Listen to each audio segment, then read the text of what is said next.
All right, let's get right into it. The economics of oil. We're talking about a story of power, profit, and pressure, one that pretty much shapes our entire world. You've probably asked yourself this at the gas pump, right? How can some conflict, happening thousands of miles away, almost instantly change what you pay to fill up your car? Well, the answer? It's actually pretty wild. Because here's the thing you have to understand.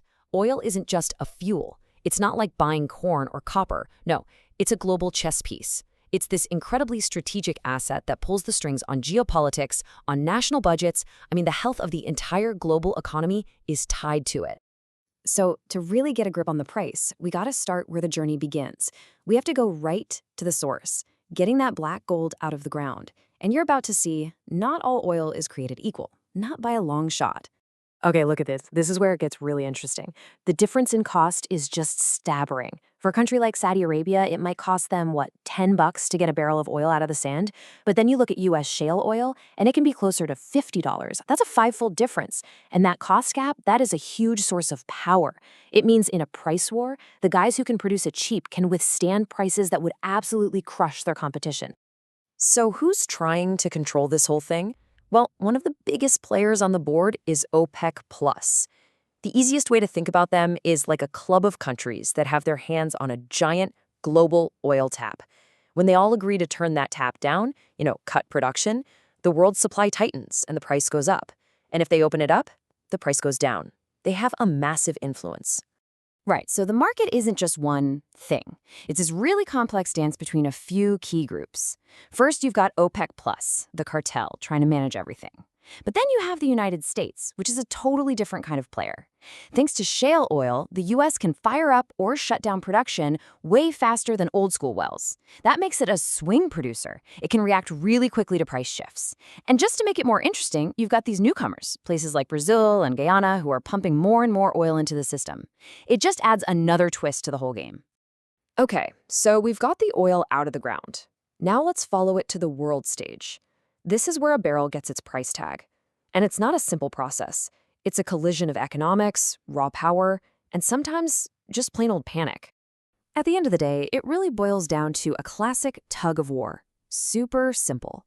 When the global economy is firing on all cylinders, demand is high, and that pushes the price up. Or if the suppliers decide to cut back, same thing, price goes up. But flip that around. If there's a recession, nobody needs as much oil, demand collapses, and the price plummets.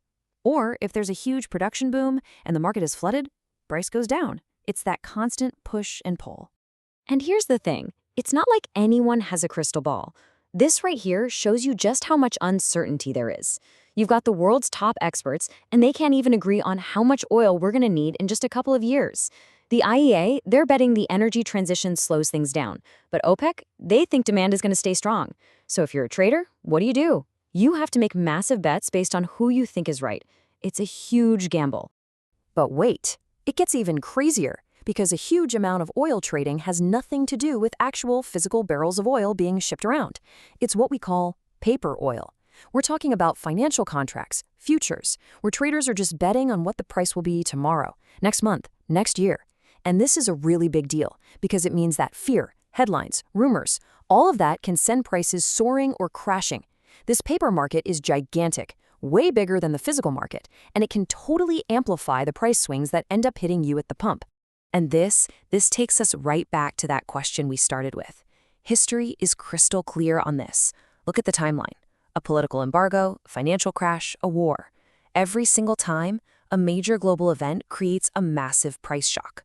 So when you see tensions flaring up somewhere in the world, that fear, that risk premium, gets baked into the price almost immediately. That's why your commute gets more expensive. Okay, so we've seen how a barrel of oil gets its price tag. But what does that price actually do? Well, it creates this massive ripple effect that spreads across the entire globe, and yep, it lands right in your wallet. For the countries that produce this stuff, the stakes are unbelievably high. Take a number like $80 a barrel. For a nation like Saudi Arabia, that's not just some number on a screen. That's roughly what they need the price to be to just balance their national budget. If it drops below that for too long, they are in a world of financial trouble. And in some places, it's even more intense. Can you even imagine if 90% of your country's entire government revenue came from just one thing? That's the reality for a country like Iraq. It makes their entire economy completely, utterly hostage to those wild price swings we were just talking about.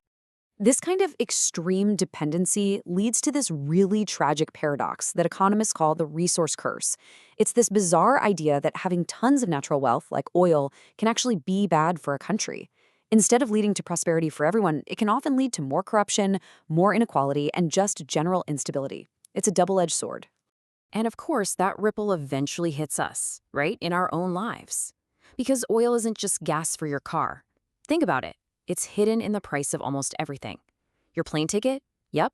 The plastics in, well, everything. That's oil. The cost of getting food to your grocery store? You bet. So when oil prices spike, it's not just one price going up. It's a major force pushing up inflation across the board.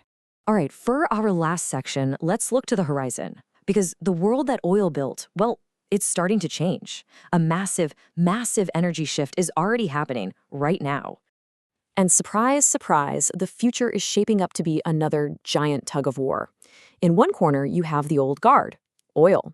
It's woven into every part of our infrastructure, and billions of people in developing countries are just starting to use more of it. But in the other corner, you have these powerful forces of change. Electric cars are taking off, solar and wind are getting cheaper by the day, and government policies are pushing hard for a transition. And all of this leads to maybe the most important concept in energy today, peak demand. For like 100 years, the big worry was always peak supply, the idea that we'd physically run out of oil. Forget that. The conversation has done a complete 180. The real question now isn't will we run out, it's when will we stop needing so much? When does our demand hit its all-time high and then start to decline forever? Now, this massive shift, it's not like flipping a light switch. It's not going to happen overnight. A really great way to picture it is like a gigantic supertanker trying to make a turn in the middle of the ocean. It takes a long, long time and a whole lot of effort to even start to change course.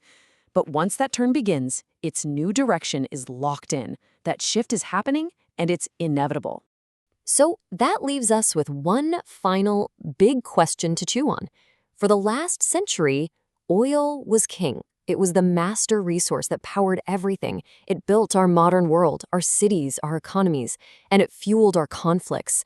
The great question for our lifetime really is, what's going to power the next century?